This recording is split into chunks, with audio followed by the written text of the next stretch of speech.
Boa tarde, pessoal. Então, dando a visão geral para vocês, a gente está dentro do bloco de projeto de algoritmos de ordenação. Ali a gente vê outros problemas relacionados, algumas técnicas ao redor, mas o central desse bloco é a ordenação. E hoje a gente vai chegar num checkpoint desse bloco. Não vai finalizar ele, mas é um ponto de inflexão importante ali, tá? Então, qual que é o conteúdo dessa aula? A primeira parte vai ser para a gente continuar exercitando a generalização de ideias de algoritmos que a gente já viu para problemas relacionados. Essa capacidade de, dado um problema, a gente pensar, usar no nosso arcabouço ali, ou ideias que a gente já viu aplicadas para outros casos, para atacar esse problema. No caso, a gente viu na última aula o problema da seleção, e a gente viu como revisitar ideias de algoritmos de ordenação, em particular do Quicksort, para resolvê-lo com eficiência.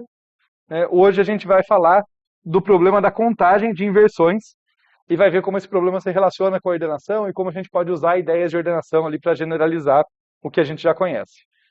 O ponto de inflexão vem no segundo tema, no tema da segunda parte dessa aula, que é o limitante inferior para a ordenação. É um tema um pouquinho diferente do que a gente está acostumado, porque normalmente a gente não fala nesses termos, mas normalmente a gente está obtendo limitantes superiores. Tá? Quando a gente estuda algoritmos e estruturas de dados, a gente está pensando nos problemas de um ponto de vista mais prático, no sentido que assim, eu quero resolver, eu quero um algoritmo ali, implementar um código que resolva. Mas isso dialoga com uma área da computação bem interessante, que é a área de complexidade de problemas ali, que ela faz uma pergunta mais geral. Ela pergunta assim, quão difícil é esse problema? Tá? Não é quão bem ou quão mal você conseguiu resolver, porque pode ser que eu tenha um algoritmo péssimo só porque eu não achei uma boa solução. Mas existe uma boa solução para aquele problema. Existe essa área em que você começa a se perguntar, é possível um algoritmo quadrático para esse problema? É possível um algoritmo linear? Tá?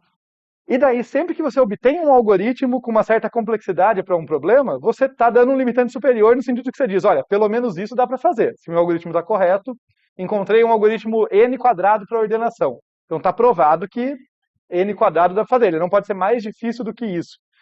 Tá? A gente não vai se aprofundar nisso, mas só para vocês pegarem o feeling. Olha, eu estou dizendo, olha, ordenação não pode ser um problema super difícil que eu preciso gastar pelo menos n ao cubo passos para resolvê-lo. A gente já sabe que dá para fazer com menos. Eu não estou dizendo que eu não consigo fazer um algoritmo bem ruim. Eu estou dizendo que não é necessário. Existem soluções melhores. Tem problema que não. Tem problema que é muito mais difícil.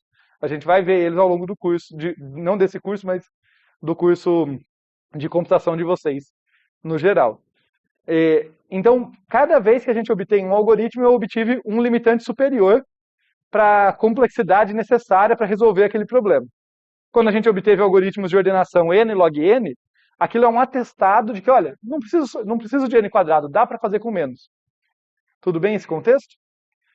Então, quando eu falo de limitante inferior, eu estou falando de olhar o negócio pelo outro ângulo. Estou falando de olhar e falar, será que dá para sempre melhorar? É só quebrar muito a cabeça e tentar ali sempre melhorar? Ou será que tem uma barreira? Será que não dá para fazer melhor do que isso? Então, o limitante inferior diz nesse sentido. Normalmente não é o que a gente faz. A gente está, majoritariamente, a imensa maior parte do nosso tempo, projetando algoritmos, projetando estruturas de dados, estudando elas. Mas aqui a gente vai ver uma barreira, tá, que nos diz, olha, não dá para obter algoritmo de ordenação melhor do que isso, pelo menos para um tipo de algoritmo. A gente vai entrar em mais detalhes na segunda parte da aula, mas só para deixar esse contexto para vocês. Então, tá legal. Esse é o contexto da segunda parte da aula. O contexto da primeira é, como eu já falei, adaptar ideias que a gente já viu. Então, usar ali ideias centrais, adaptando para resolver problemas diferentes. E para resolver um problema diferente, a gente tem que saber qual problema é esse. Por isso que a gente vai começar definindo o problema da contagem de inversões. Tá? Então, primeiro vamos definir o que é uma inversão. Se eu quero contá-las, eu tenho que saber reconhecê-las, né? Então, uma inversão vai ser um par de elementos, digamos aqui, dado um vetor, então um par de elementos, no caso ali, VI e VJ, de um certo vetor, tal que vale as seguintes duas propriedades aqui. I é menor do que J, tá? O índice do primeiro elemento é menor do que o do segundo, e VI é maior do que VJ. Quer dizer, vamos ler isso com alguma semântica, como eu costumo gostar de fazer com vocês. Eu estou dizendo aqui, nessa primeira parte, I aparece antes que J, I está antes de J, embora VI seja maior que VJ. Então, o que está acontecendo aqui, isso aqui caracteriza uma inversão porque o maior está aparecendo antes que o menor. É isso, tá? A ideia. Tá legal, isso caracteriza uma inversão. Notem que eu não falei que tem que ser adjacente, tá? Né? Dois elementos adjacentes podem estar invertidos, mas não precisa, basta que um apareceu antes que o outro. I é menor do que J. E daí o problema da contagem de inversões, o nome é autoexplicativo, corresponde a, dado um vetor V de tamanho n, então eu recebi meus n elementos no meu vetorzinho, descobrir quantas inversões existem em V. Tá? É responder essa pergunta que a gente quer. Para entender melhor esse problema, embora a definição seja bem clara, vamos olhar alguns exemplos aqui. Então, quando eu tenho aqui...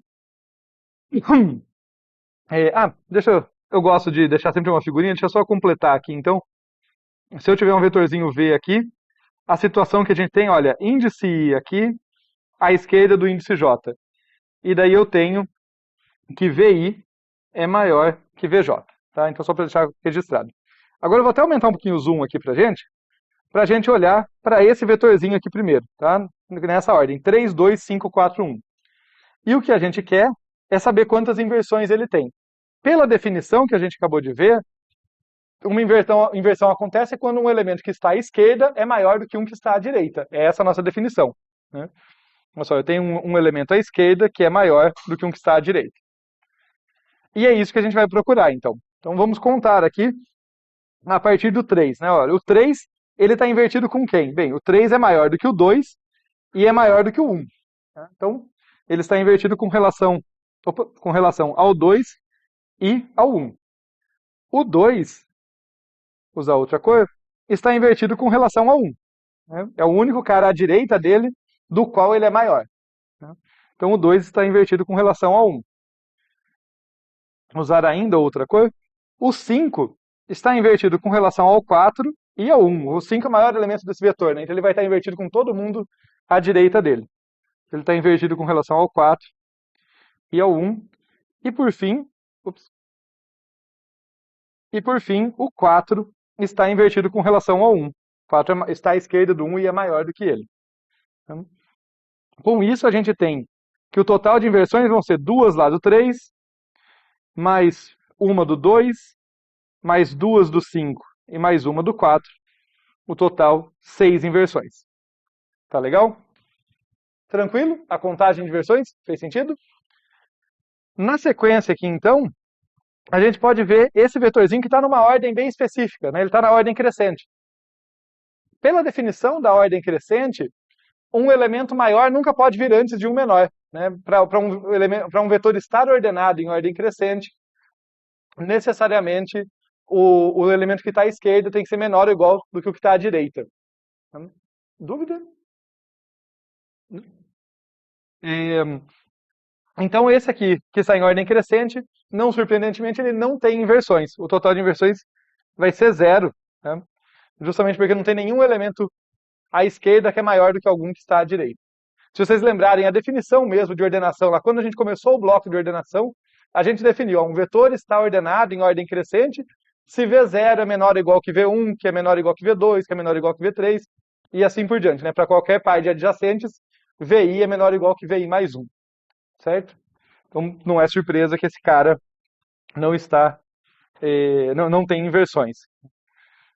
Por outro lado, esse cara aqui que está em ordem decrescente, 5, 4, 3, 2, 1, ele vai ter o máximo de inversões. Né? Já dando spoiler aqui, essa é uma conclusão que a gente pode derivar desse exemplo. Porque o 5 vai ter inversão com todo mundo à direita dele, já que está em ordem decrescente, ele é o maior de todos. Né? Ele vai ter inversão com o 4, com o 3, com o 2 e com o 1. Então o 5 está invertido com 4 elementos. Eu não vou escrever todos eles aqui, só vou deixar assim, 4 elementos. E, não surpreendentemente, o 4 vai estar invertido com todo mundo que vem depois dele. Ou seja, o 4 vai estar invertido com 3 elementos.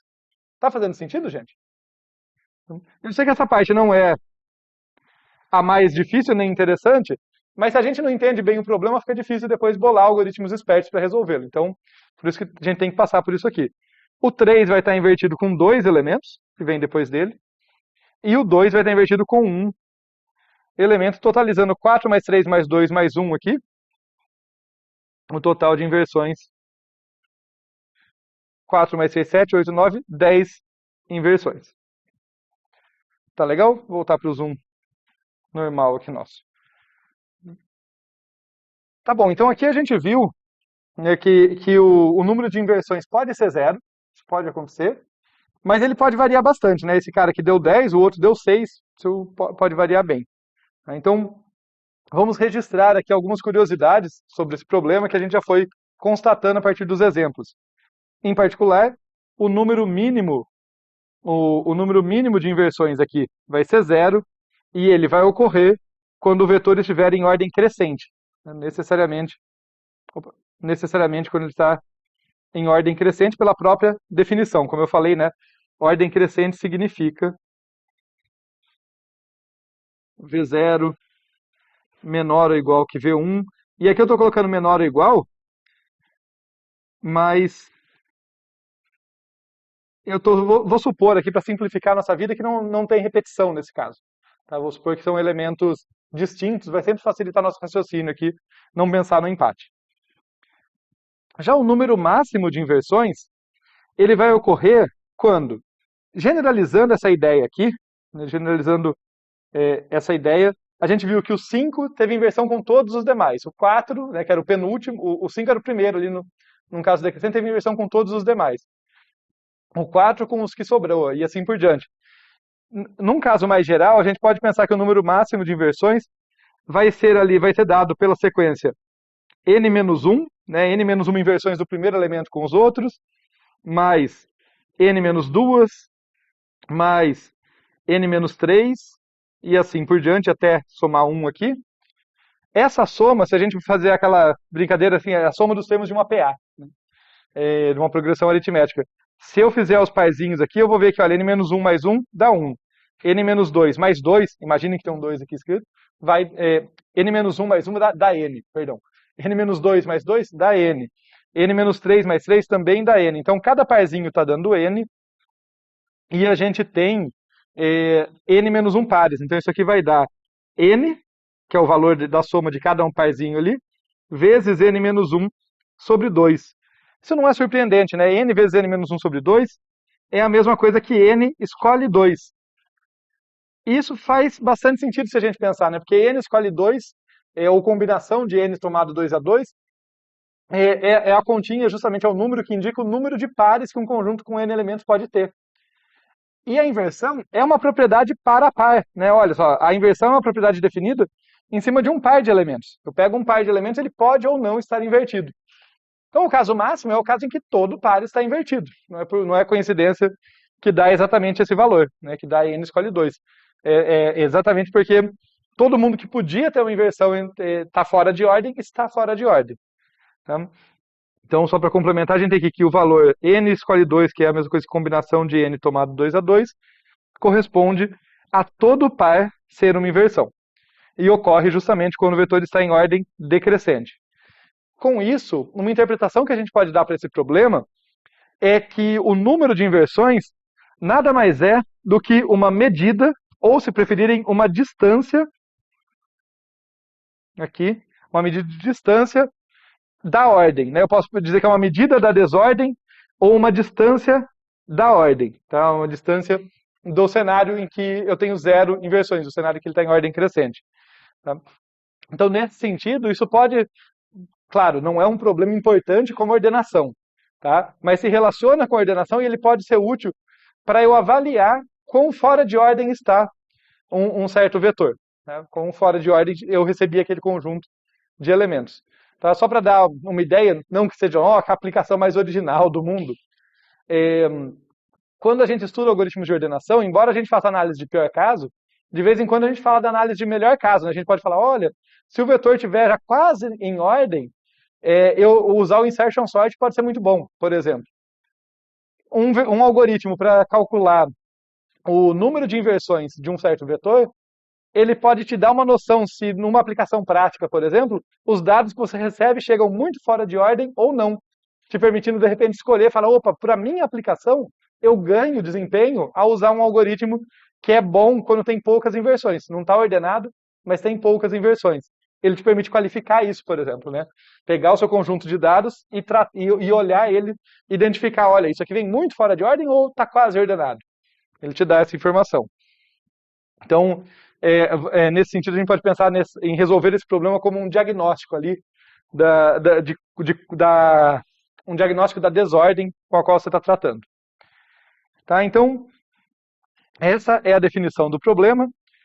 Assim como a gente fez no caso da seleção, antes da gente ir para o principal algoritmo que eu quero apresentar para vocês, que é o mais eficiente, que vai ser o mais legal, vamos brincar um pouquinho mais com esse problema, revisitando alguns conceitos de AED1. Lá em AED1 a gente estudou o insertion sort, que eu acabei de citar, inclusive, né?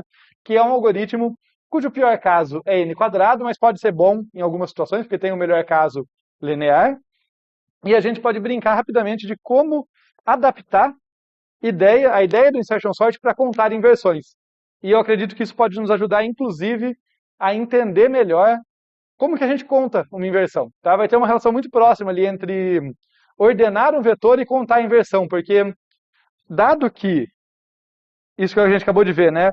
O número mínimo de inversões ali, 0 inversões, ocorre com o vetor em ordem crescente, a gente pode pensar que o que um algoritmo de ordenação está fazendo invariavelmente é, a cada passo, destruir algumas inversões, desfazer algumas inversões. Faz sentido? Ele pega uma permutação lá que tem inversões, 0 ou mais. Provavelmente, se tivesse 0 não tinha graça, então provavelmente tem inversões. O que eu faço é eliminar essas inversões. Já que eu estou eliminando, eu posso muito bem contar enquanto as elimino. E assim eu consigo adaptar um algoritmo de ordenação para contar inversões. É isso que a gente vai fazer com o insertion sort, tentando entender em que momento do insertion sort que ele desfaz as inversões. Então vamos fazer um desenho aqui de um vetor, representar aqui um vetorzinho para a gente. E lembrar qual que é a ideia do insertion sort. Né? O insertion sort, imagina que o índice J está percorrendo o vetor da esquerda para a direita. Então o J está aqui nesse momento, o vetor vai de 0 até n-1. Qual que é a invariante do insertion sort? Olha, o insertion sort mantém esse primeiro pedaço do vetor aqui ordenado. Esses elementos estão ordenados. Não são os menores ordenados como no selection sort. No selection sort o prefixo dele não só está em ordem, como tem os menores elementos. Aqui não. Aqui são os elementos que já estavam nesse pedaço, mas em ordem. É isso que o insertion sort faz. E daí, a cada iteração, quando ele olha para um novo elemento aqui, né, o elemento corrente, ele fala onde do meu prefixo que eu coloco esse cara para que continue em ordem. Tá? É isso que a gente faz. Então ele vem aqui, olha, dá para a gente simplificar o laço, ali o que acontece dentro de uma iteração do insertion sort em 3 passos. Identificado esse elemento, ele joga esse cara para uma variável auxiliar. Então esse é o primeiro passo aqui, o passo número 1. Por quê? Porque daí ele liberou essa posição, né? Essa posição pode ser corrompida.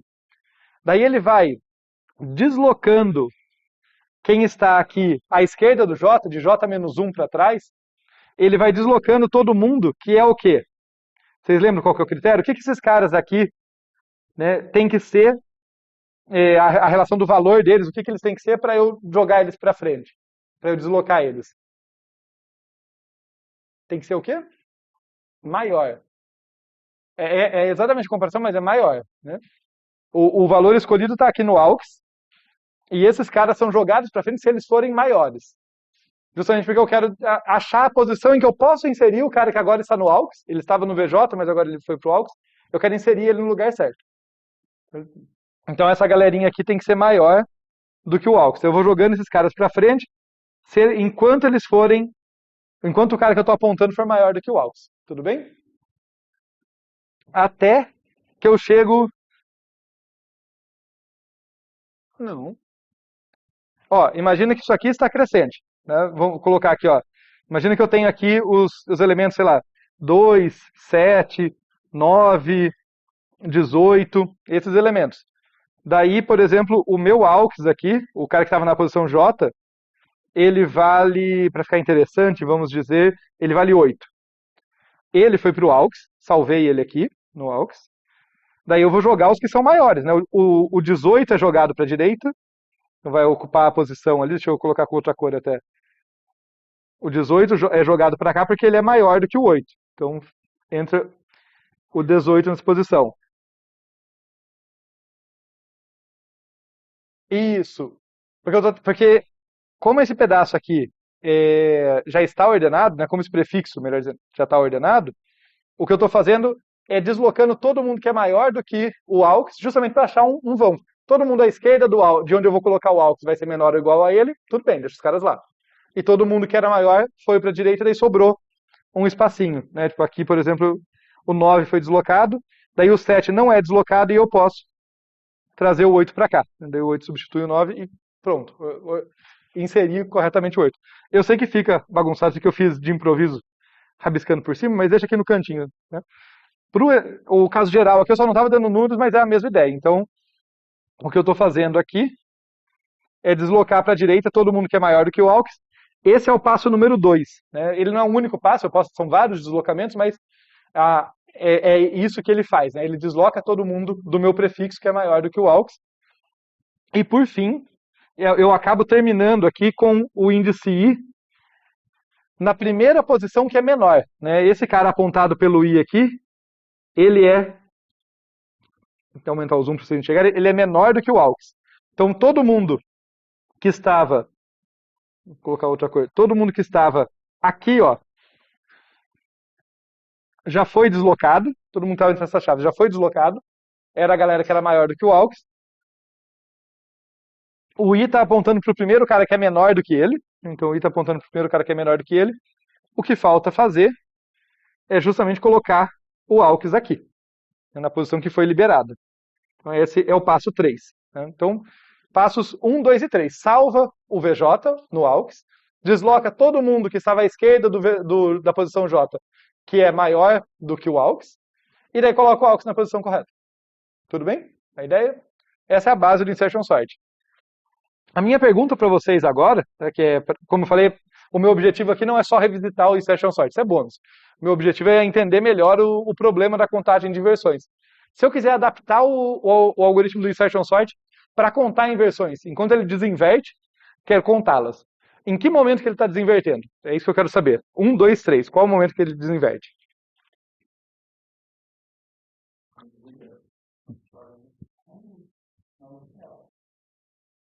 É uma pergunta capciosa, porque eu mesmo diria que é entre o 2 e o 3. Né? Porque no 2 eu desloquei a galera que tá. As inversões existiam entre o pessoal que foi deslocado e o cara que está no AUX. Concordo? Porque o AUX era menor do que eles e estava à direita deles. Então é ali que estava a inversão. Né? No passo 2 eu quase desfiz as inversões, porque eu joguei eles para a direita. No passo 3 eu coloco ele na posição correta e aí a inversão está morta. Tá? Isso quer dizer que cada vez que eu reposiciono, em cada iteração do meu insertion sort, quando eu reposiciono o cara que estava na posição VJ para outra posição, por intermédio do AUX, eu estou desfazendo inversões. E nesse momento eu posso contar quantas inversões eu desfiz, e assim fazer um algoritmo que, além de ordenar, conta o número de inversões. Tá? E daí o que fica interessante é, eu poderia contar, para cada passo que eu dou aqui, contar mais um, né, cada inversão desfeita. Mas dá para contar de uma vez, fica mais legal contar de uma vez, fica um pouquinho, né, eficiência mesmo é pouca diferença, mas é mais prático a gente chegar aqui, deixa eu pegar um azulzinho claro, e olhar e falar, sabe quantas inversões foram desfeitas? Tantas quanto esses carinhas foram movidos. Então, acaba sendo essa diferença aqui, né, que é dada por J menos I mais 1. Tá? Que essa posição é I mais 1, né, e essa é o J. Então, o J está lá, o I mais 1 é uma posição à direita de onde o I parou. J menos I mais 1 é o número de inversões desfeitas. Claro, desfeitas numa iteração, né? Desfeitas numa iteração do laço principal, quando eu reposicionei o J. Em cada iteração eu estou reposicionando um outro elemento. Tá? Então quer dizer que dá para a gente pegar lá o código do insertion sort e cada vez, né, no laço principal que ele desloca um cara da posição J para a posição I mais 1, a gente vai lá e conta, opa, meu número de inversões cresceu desse valor aqui. É uma adaptação simples que dá para fazer no insertion sort. Notem que esse algoritmo faz todos os passos do insertion sort, mais essa contagem ali. Essa contagem não vai piorar assintoticamente, vai ser só uma constante. Mas o insertion sort já não tinha um pior caso muito bom, né? A eficiência dele no pior caso era da ordem de n quadrado, e vai continuar sendo. Tá? Então, eu consigo adaptar o insertion sort para contar inversões, mas no pior caso eu faço da ordem de n quadrado passos. A gente vai tentar fazer melhor do que isso. Beleza? Entendemos um pouquinho melhor o problema de um ponto de vista algorítmico, né? Entendemos o problema de um ponto de vista algorítmico também. Só por curiosidade, também dá para adaptar o bubble sort. Só que o bubble sort, como ele desinverte adjacentes, não tem um jeito de contar de uma vez a cada tanto deslocamento. Para cada carinha que eu desinverti adjacente, é uma inversão que eu desfiz. Né? Então tem que contar a cada uma mesmo. Mas também dá para adaptar. Essas são adaptações mais simples, mas é legal. Eu sempre gosto de revisitar com vocês algoritmos anteriores, porque a gente, né, pensa assim, poxa, tá bom, eu já sei fazer aquele algoritmo, como que eu posso modificar ele para fazer uma coisinha a mais? Esse tipo de pensamento é importante. Tá? Dependendo dos problemas que vocês forem trabalhar, vocês vão ter esse tipo de coisa. Fala assim, pô, tá bom, eu já sei resolver isso, mas na minha aplicação, no meu trabalho, na minha pesquisa, no que quer que você esteja fazendo, eu tenho que fazer uma coisinha um pouquinho diferente. Eles têm que saber adaptar a sua solução. Beleza? Então, vamos tentar agora obter um algoritmo mais eficiente para o problema da contagem de versões, nos inspirando no merge sort e mais especificamente na rotina de intercalação. Lembra, a rotina de intercalação é aquela que eu traduzo por intercalação, mas é do merge, né, o que dá nome ao merge sort mesmo. Que dados dois subvetores ordenados, ela faz a mescla dos dois, faz a intercalação dos dois e obtém um vetor ordenado. Vou fazer o desenho aqui então para facilitar a nossa vida, para ajudar a compreender. Então, imaginem aqui que eu tenho os meus dois subvetores da entrada, lembrando que do jeito que a gente implementou, eles estão todos, os dois subvetores estão divididos só logicamente ali, né? Então eles começam em P, o vetorzinho V que começa em P, vai até Q-1, e o segundo subvetor começa em Q e vai até R-1. Né? Só para a gente ter os limites ali deles. Então esse aqui é o primeiro subvetor, e esse aqui é o segundo subvetor. E a gente vai querer, na intercalação, ir copiando esses elementos para o vetor auxiliar W. Então a gente tem aqui um vetorzinho auxiliar W, tá? Que vai de 0 até R menos P menos 1. Tá? Pensem em R menos P menos 1, em R menos P, basicamente como sendo o tamanho. Esse menos 1 é só porque começa no 0, né? Então tem o menos 1, mas R menos P, interpretem ele como sendo o tamanho dos dois subvetores concatenados. E daí, vamos olhar no meio de uma iteração desse algoritmo para entender o que ele faz. Tá? Então eu vou supor, se vocês lembrarem, a gente tinha os índices I, J e K que iam navegando respectivamente pelo subvetor 1, pelo subvetor 2 e pelo vetor auxiliar. Então, eu vou colocar aqui uma situação em que eu vou até apagar aqui que eu escrevi primeiro o subvetor, mas isso vai me atrapalhar, infelizmente. Opa. Vou ter que apagar isso aqui. Eu vou ver uma situação em que o I está aqui, por exemplo, o J está aqui, e isso significa basicamente que essa galerinha aqui já foi copiada. Essa galerinha aqui, à esquerda do J, também já foi copiada. E eles já estão ordenados no vetor auxiliar. Tá? Claro que eles estão intercalados, como o próprio nome sugere. Né? Não é que vem um bloco depois do outro. Eles foram sendo copiados na ordem, sempre o menor é copiado antes. Mas o total esses dois juntos, por isso que eu copiei aqui para indicar que, olha, realmente, a quantidade que o K andou é a quantidade que o I andou mais a quantidade que o J andou. Tá? Então, o K está aqui. Nesse momento, é isso que a gente tem. A gente tem esses caras aqui, né, esses caras aqui e esses aqui já copiados aqui no vetor auxiliar. E todos eles em ordem, já foram intercalados em ordem. Daí lembrar junto com vocês, o que a gente faz numa certa iteração? Poxa, eu olho para o vetor corrente, para o elemento corrente do I, né, para o cara que está na posição VI, olho para o cara corrente da posição J, e o menor deles eu copio para a posição K. Correto? Se o VI for menor do que o VJ, eu só vou copiar ali e nenhuma inversão vai ser desfeita. Porque notem que o primeiro subvetor, ele contém os elementos que no vetor original já estavam à esquerda dos elementos do segundo. Então, se um cara aqui, né, se um cara aqui do primeiro subvetor é menor do que um cara do segundo, eles já não estão invertidos. Então, beleza, nenhuma inversão tem que ser corrigida. Então, vamos para o caso que fica mais interessante. Se, vamos colocar aqui, VJ for menor do que VI. Bem, nesse caso a gente vai copiar, fazer com a setinha para indicar, a gente vai copiar o cara que está na posição VJ para o VK, e daí a gente incrementa o K e incrementa o J, avança os dois. Né? Quer dizer, se for isso que aconteceu, basicamente a gente faz WK recebe VJ. Só estou usando a notação de C porque é compacto, mas isso significa WK recebe VJ e daí incrementa os dois depois, os dois índices. Beleza? Só que nesse momento, inversões são desfeitas. Por quê? Porque lembra que esses vetores aqui, os subvetores, estão ordenados já em ordem crescente? Então, o que acontece? Se o VJ, que a gente está vendo aqui, é menor do que o VI, o que você pode me dizer sobre a relação do VJ com toda essa galerinha aqui, ó? Deixa eu perguntar de outra forma.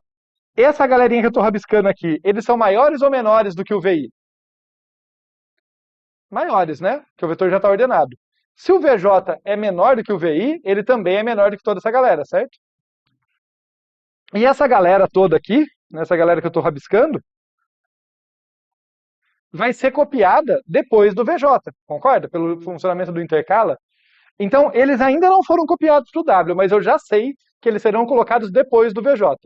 Isso quer dizer que no momento que o VJ é colocado na posição K, na posição VK, né, na posição K, né, no vetor W na posição K, ele está efetivamente desinvertendo, destruindo inversões entre esse elemento e todo mundo dessa região achurada.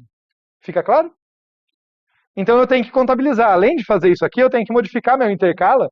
O meu intercala que conta inversões, ele tem que fazer esse passo a mais. Ele tem que falar, opa, quando acontece isso aqui, eu vou dizer que o meu número de inversões, num inv aqui, recebe mais igual, ele é incrementado, né, pelo tanto de caras que tem aqui.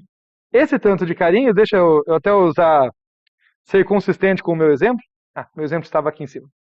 Vou usar o azul claro para isso. Do mesmo jeito que aqui eu contei J menos I mais 1, aqui quantos carinhas vão ter nesse pedaço? Vai ser Q menos I. O Q está para fora aqui e o I é o primeiro índice, por isso que dá certo a conta, né? Q menos I é exatamente o número de elementos desse pedacinho aqui. Beleza? Então, aliás, eu estou falando, exatamente, eu acho que está certo, tem anotações aqui, eu já verifiquei antes, mas condição limite é sempre um lugar que o algoritmo pode tropeçar. Então, quando vocês vão olhar, você vai falar, ok, eu entendi que é mais ou menos isso, mas é Q menos I, ou é Q menos I menos 1, faça o teste. Tá? Faz um teste de mesa, olha, suponha assim, se o Q e o I forem iguais, se o Q e o I forem iguais, o subvetor está vazio, né? Então parece que está certo, é Q menos I mesmo, porque daí vai dar 0. Então, sempre façam um teste ali, senão é muito fácil errar nesses casos, tá? Não vão na confiança, não. Sempre sejam cuidadosos. Mas nesse caso eu acho que é isso mesmo, então o que a gente faz é somar é somar essa quantidade ali que corresponde às inversões que foram desfeitas. Tá bom? Essa é a ideia. Alguma dúvida? A gente vai ver código agora. Mas a lógica faz sentido? Então, vamos revisitar o nosso intercala, agora olhando para ele aqui e vendo o que a gente está fazendo. Eu gosto bastante de desenhar para ajudar vocês a enxergarem, então eu só vou fazer rapidinho aqui. Olha, tem o vetor V que vai de P. Então, olha só, vetor V que vai de P até Q. Perdão, vai de P até R-1, e o Q me diz onde termina o primeiro subvetor e onde começa o segundo. Então, o Q está marcando essa posição. É esse o setup inicial. Daí, olha só. I recebe P, então o I começa aqui. J recebe Q, J começa aqui. O K vai ser igual a zero, porque eu vou ter um vetorzinho auxiliar aqui, que a gente vai ver nessa linha, né? Olha, eu estou fazendo uma lock do W aqui. Tan vezes size of int. O tan é justamente o R-P que eu pus ali, então eu tenho essa variável tamanho, que vai ser R-P. Eu vou alocar um espaço aqui que é exatamente do mesmo tamanho dos dois subvetores concatenados, só que vai de 0 até R-P menos 1. Vai de 0 até tan menos 1. E daí, nesse cara, eu coloco o K igual a 0. Só liberar um pouquinho de espaço para mim. Aí eu chego aqui e coloco o K igual a 0 aqui. Tá? A intenção desses caras é todos andarem para a direita, só que cada um no momento certo, né? Sempre na hora de fazer a troca. Um detalhezinho técnico, notem que eu chamo aqui unsigned long long, unsigned long long, tanto para o que a minha função vai devolver, que ela devolve o número de inversões que eu encontrei, e enquanto ela está trabalhando, ela acumula isso numa variável num int. Pequeno detalhe técnico de ser unsigned long long, quer dizer que eu vou usar não 32, mas sim 64 bits, se eu não tiver desatualizado, isso pode mudar com o tempo, mas acho que atualmente eu vou usar 64 bits para representar um inteiro que não pode ser negativo para o seu unsigned. Isso quer dizer, como eu sei que o número de inversões não vai ser negativo, por outro lado, ele cresce quadraticamente, no pior caso, a gente já viu isso, para um vetor n pode ser da ordem de n quadrado de inversões, certo? Pior caso era quadrático, né? N escolhe 2. Então eu estou preocupado com um vetor grande e eu tenho um estouro do tamanho dessa variável. Por isso que eu estou usando um unsigned long long. Eu estou usando 64 bits de todos eles para representar o inteiro positivo. Tá legal? E só para aumentar a robustez do meu código. Uma hora ele vai estourar, mas ele vai demorar um pouquinho mais do que se eu não tomasse esse cuidado, colocasse um int ali, por exemplo. Mas beleza, fora esse detalhe técnico, o trabalho pesado mesmo acontece nesse while. Né? Esse while que ele vai operar aqui enquanto i for menor do que q, e j menor do que r. Como a gente já está acostumado a ler semântica do código, o i navega no primeiro subvetor, o j no segundo. Então, enquanto i menor do que q, quer dizer, enquanto o primeiro subvetor não acabou e enquanto o segundo subvetor não acabou, eu continuo copiando de quem tem menor. É isso que eu faço aqui, olha. Se vi menor ou igual que vj, copia do i. Então, wk++ recebe vi++, copia do vi, certo? E incrementa os índices. Nesse caso, não conta nenhuma inversão, foi o que a gente conversou, né? Quando eu copio daqui, não estou desinvertendo, porque eu estou copiando de quem já está antes. Então, não há inversão sendo desfeita. É quando eu copio do segundo subvetor, especificamente, que isso acontece. E é o caso em que a gente vai modificar, né? Olha, no else, que é o caso em que VI é maior do que VJ, eu vou copiar do VJ para o WK e incrementar os índices, e vou colocar número de inversões mais igual que menos 1. Tá? O número de inversões tinha começado com 0 lá em cima. Tranquilo? Qual a diferença? Esse número especificamente. É porque, note, quando eu copio esse cara para cá, eu estou dizendo que ele vai ficar no vetor resultante, no vetor ordenado, antes dessa galerinha aqui. Certo?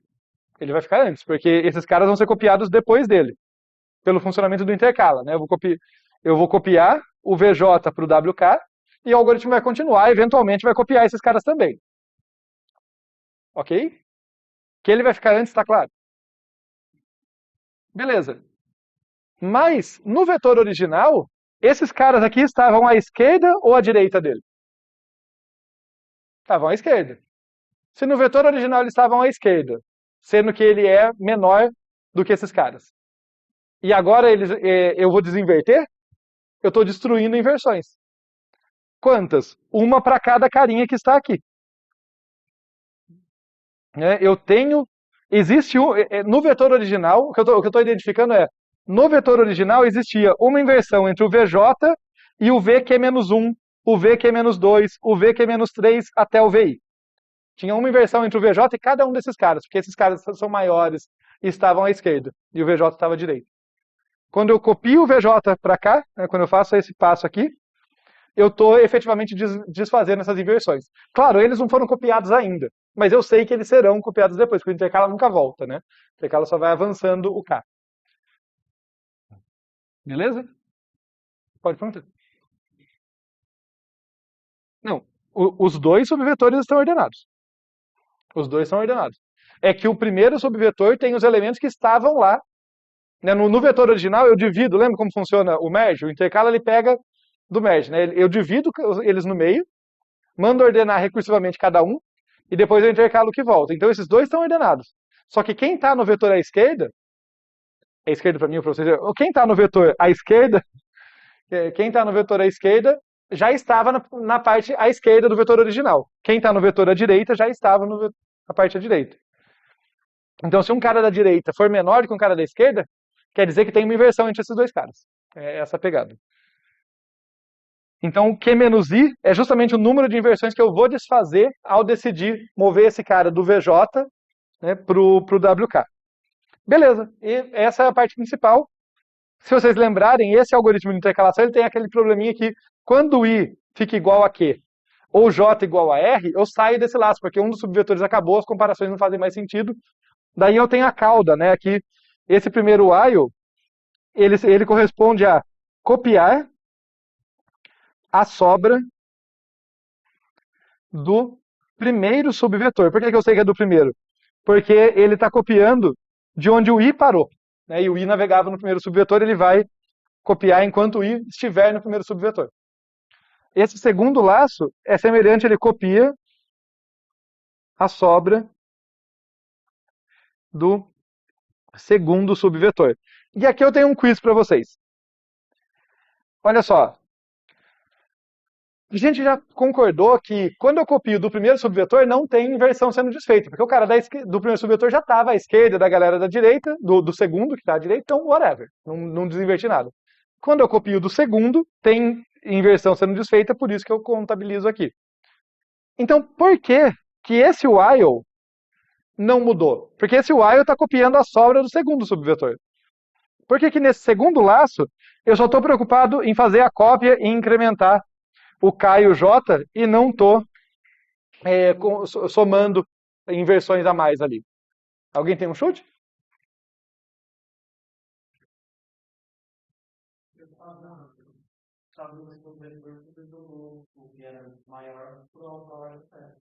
Calma, não. Ó.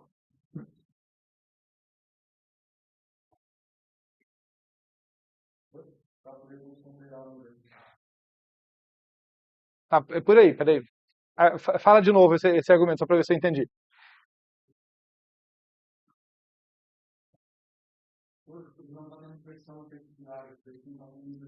E por que não tem... Por que eu não estou desfazendo inversões?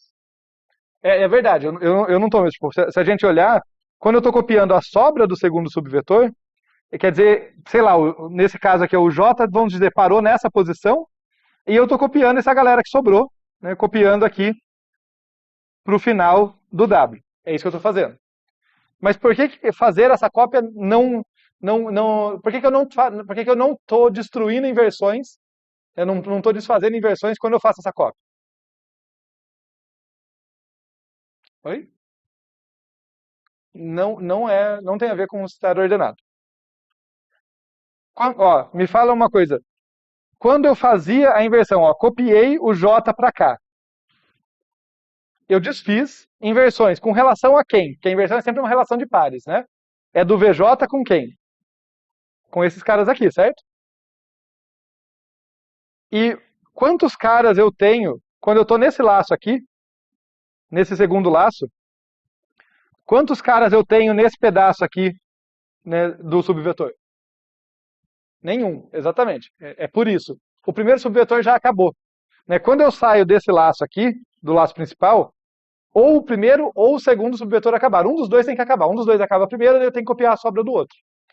Se eu entrei nesse while aqui, quer dizer que o segundo não tinha acabado. Portanto, o primeiro com certeza acabou. Ou seja, até matematicamente vai dar certo, né? Porque olha o número de inversões que eu contava. Q menos I. Quando eu saio desse laço, porque o primeiro subvetor acabou, I é igual a Q. Quantas inversões, quantos elementos tem sobrando lá? Zero. Q menos Q, vai dar zero. Então, eu poderia continuar somando Q menos I aqui, e só está somando zero. Né? Não tem mais ninguém sobrando lá. Tá? Mais do que a gente responder esse quiz agora, tá? O importante essa é um exemplo de questão que eu incentivo vocês a tentarem fazer. No sentido que, às vezes, a gente olha para um código como se ele fosse vindo dos céus. Assim, né? O código é assim para resolver o problema. E não é. Decisões foram tomadas. Às vezes ele podia fazer uma coisa diferente e não fez. Às vezes é uma decisão arbitrária, funcionava por vários caminhos. Às vezes, se mudar uma coisinha, ele quebra. Faça esse tipo de pergunta. Sabe? Por que aqui eu não estou somando? Precisava, não precisava? Por que aqui? Por que o meu laço eu estou andando da esquerda para a direita e não da direita para a esquerda? Em geral, é convenção. A gente costuma pensar em ordem crescente. Mas tem algoritmos que, se eu mudar, tudo bem. Tem algoritmos que, se eu mudar, quebram. Então, fazer esse tipo de pergunta ajuda você a entender melhor o algoritmo. Você fala, não, ele precisa ir nessa ordem. Ou não, esse algoritmo é só porque o laço tem que seguir com alguma ordem. Tá? Então, faça esse tipo de questão sobre os códigos que vocês estudam, que isso costuma ajudar a aumentar a nossa capacidade de análise e compreensão. Mas beleza, então o coração desse código a gente viu, tá? A gente viu aqui o código e olha só que legal, no fim é mais a compreensão do problema, porque no fim foi uma linha, né? Duas, né? Eu tive que inicializar o cara com zero e depois colocar e depois fazer a conta ali. Fazendo isso, o intercala vai contabilizar as inversões. Teve um tanto de código que vazou para outra página, mas aqui é bem técnico, né? Porque é basicamente copiar de volta.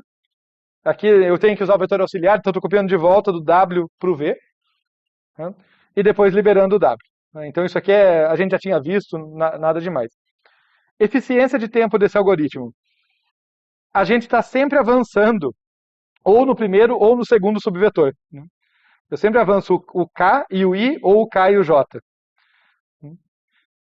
E isso quer dizer que o número total de iterações, a gente já argumentou isso com mais calma antes, mas o número total de iterações é proporcional ao tamanho dos subvetores concatenados, que é da ordem de tan, que eu defini lá atrás, né, que é exatamente da ordem de R menos P, né, proporcional a R menos P. E o espaço que eu vou precisar também é da ordem de R menos P, afinal é exatamente o que eu precisei no meu malloc. E olha só, malloc de tan, a gente sabe que tan é R menos P. Beleza? Rapidinho, só para relembrar a análise do nosso intercalo. De novo, aumentou só uma constante, ele faz uma operação a mais no caso do else, mas não mudou assintoticamente, ele continua sendo um algoritmo que que intercala em tempo linear. Só que enquanto intercala, já conta. Beleza? Estamos bem até aí, gente? Então, agora que a gente tem um intercala que sabe contar inversões, a gente vai fazer as modificações que faltam no merge sort para contar todas as inversões que ele desfaz enquanto ordena. E eu vou chamar esse merge sort por um nome diferente aqui. Eu vou chamar ele de conta inversões R, né, de conta inversões recursivo. Mas não se enganem, é o merge sort lá com esse a mais, com essa parte de contar inversões. E antes de falar do código com vocês, eu quero fazer uns desenhinhos que eu acho que ajudam a gente a entender aqui. Então, olha, vamos olhar para o nosso vetorzinho V, que tem limites P, e R fora dele, né? R-1 é a última posição. Primeira coisa que esse código faz, quer dizer, primeira coisa é testar o caso base, a gente já fala disso, mas primeira coisa mais interessante que ele faz é calcular o M no meio. Tá? O M é P mais R sobre 2. E assim eu defino o primeiro e segundo subvetores. Tá? Por que eu estou chamando a atenção para isso? Porque vamos ver aqui como que a gente usa o raciocínio recursivo, aquilo que eu falo para vocês do raciocínio de como resolver um problema grande a partir da solução de subproblemas menores do mesmo tipo. Tá? Como usar o raciocínio recursivo para resolver o problema de contar inversões. Para isso, eu vou ter que enxergar quais tipos de inversões que eu posso ter. Então, uma vez que eu tenho aqui primeiro subvetor, ou subvetor à esquerda, e segundo subvetor, ou subvetor à direita, eu posso ver que tem possibilidade de ter aqui o que eu vou chamar de inversão à esquerda. Né? Imaginem que eu tenho dois elementos aqui, tal que o carinha ali, a esquerda é maior do que o da direita. Né? Esse cara aqui é maior do que esse. Tá? Isso é uma inversão à esquerda, concorda? No sentido que é uma inversão que está totalmente contida no subvetor à esquerda. Ok? Ou é uma inversão do primeiro subvetor. Tudo bem? Então isso aqui eu vou chamar... Opa, escrever melhor isso aqui e aumentar o zoom para nos ajudar. Eu vou chamar esse tipo de situação de inversão à esquerda. De modo complementar, só vou usar uma outra coisinha aqui, sei lá, um roxinho aqui. Eu posso ter um par de elementos no segundo subvetor, tal que o cara da esquerda é maior do que o cara da direita. Então isso aqui vai ser uma inversão à direita, tá? No sentido que a inversão está totalmente contida no subvetor da direita, no segundo subvetor. Os dois elementos envolvidos estão lá. Mas eu também posso ter, e isso que fica mais interessante para a gente, uma inversão que eu vou chamar de cruzada, que é uma inversão em que um elemento está à esquerda e o outro à direita. No caso, o maior está no primeiro subvetor e o menor no segundo. Então, imaginem, por exemplo, pode ser esses mesmos elementos, né? Pode ser esse cara é maior do que esse. Se acontece isso, por exemplo, eu tenho aqui o que eu vou chamar para ficar mais mnemônico para a gente. Opa, não estou sabendo escrever. Nossa senhora! Sabe quando a gente trava a língua? Aconteceu isso com a escrita aqui. Aí, inversão cruzada. Legal, então eu tenho inversões à esquerda, estão totalmente contidas no primeiro subvetor, inversões à direita no segundo, e inversões cruzadas estão misturadas ali. Por que eu estou classificando assim com vocês? Porque eu tenho que contar inversões nesses três casos. Então vamos ver o código aqui, como que ele faz. A gente começa aqui, ó, de novo, unsigned long long é o que eu vou devolver, e eu tenho que ter um num inv que começa com 0, que é também um unsigned long long, só para acumular essas inversões.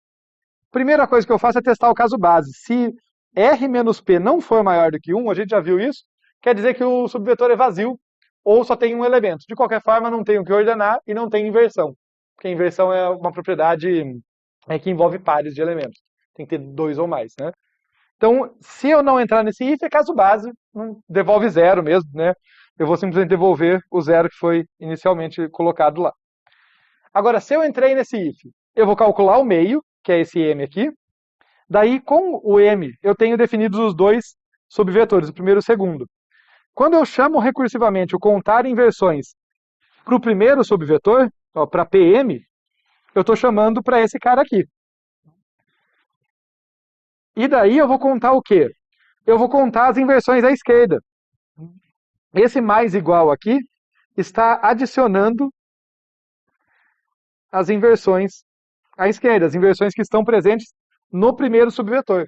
Concorda? Chamei recursivamente a minha função para atacar o primeiro subvetor, que vai de P até M menos 1. Tudo bem? Faz sentido isso? Tá, faz sentido essa ideia recursiva, gente? Pensem, se eu chamava antes o merge sort, né, para ordenar o subvetor à esquerda, ordenar o subvetor à direita e depois intercalar. Agora, a gente está fazendo uma versão modificada do merge sort que conta as inversões enquanto ordena. Então, quando eu faço essa chamada recursiva focando no subvetor à esquerda, que ele vai de P até M menos 1, esse cara vai contar todas as inversões que aquele subvetor tem, que estão contidas totalmente ali dentro. Daí, fazer com o roxinho para destacar, essa segunda chamada aqui, ó, eu incremento o número de inversões chamando VMR aqui, né, com os limites MR justamente focando nesse segundo subvetor. Ele vai contar o quê? As inversões à direita. Então vão ser acrescentadas aqui. De novo, não sei escrever.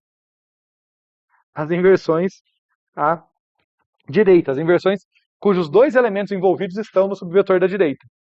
E daí falta o quê? As inversões cruzadas, que o intercala vai resolver. Quando voltam os dois vetores ordenados e as inversões à esquerda e à direita já contadas, o que falta é apenas a gente contar as inversões cruzadas. E daí eu vou passar aqui para o meu intercala contando, tá? Que a gente acabou de estudar, né? O algoritmo, ele está aqui em cima? Está. Que a gente tinha, não, aqui, né?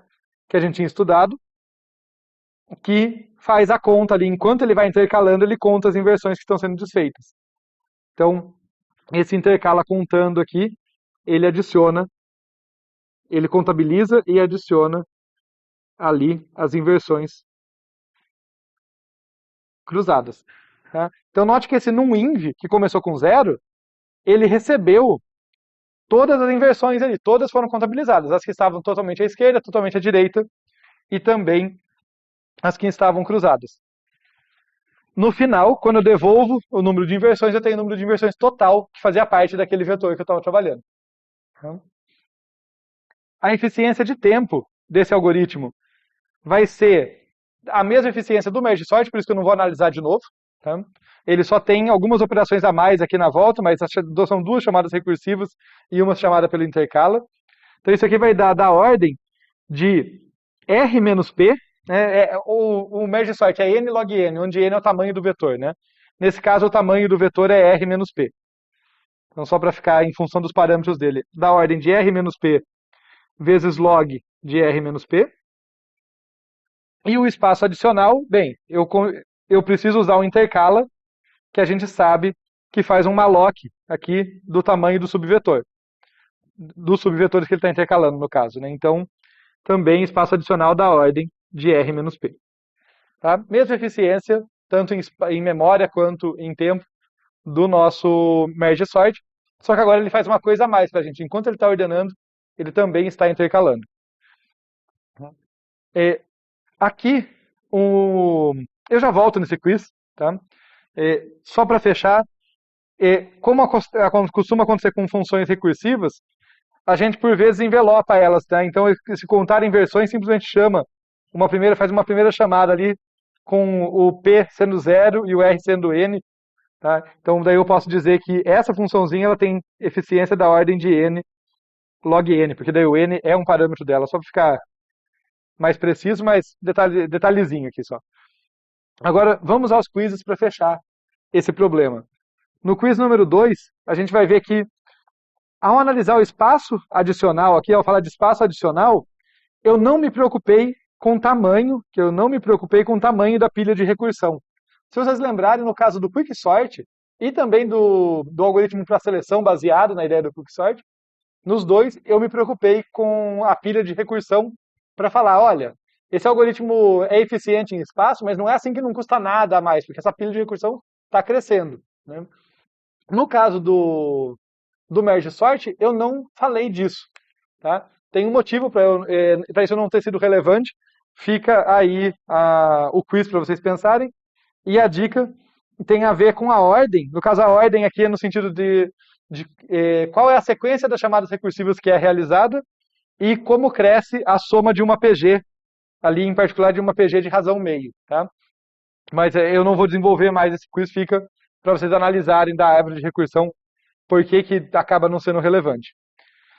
O quiz número 3 eu acho até mais interessante, ele chama atenção para o fato de que todas as nossas adaptações aqui de algoritmos para a contagem de inversões, elas vieram de algoritmos de ordenação que são estáveis. No caso, o bubble sort é estável, o insertion sort é estável, o merge sort é estável. Lembrando vocês o conceito, estabilidade quer dizer que quando eu tenho dois elementos com a mesma chave, a ordem relativa deles é mantida, após a ordenação.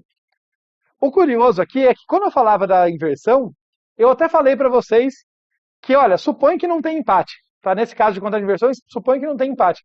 Então, a estabilidade nem devia ser um fator, porque estabilidade só é relevante quando eu tenho elementos com a mesma chave. Elementos distintos com a mesma chave.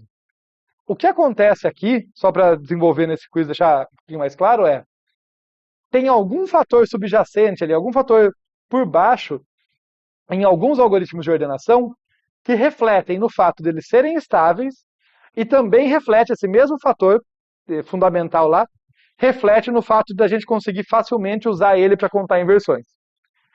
E quando esse fator está em falta, digamos assim, em algoritmos que não são estáveis, como quicksort ou selection sort, isso reflete também, isso também acaba refletindo na dificuldade de usar esses algoritmos para contar inversões.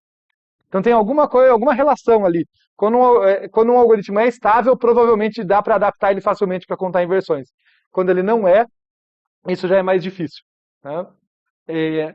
E aí fica, o que diabos é isso? Né? Por que isso acontece?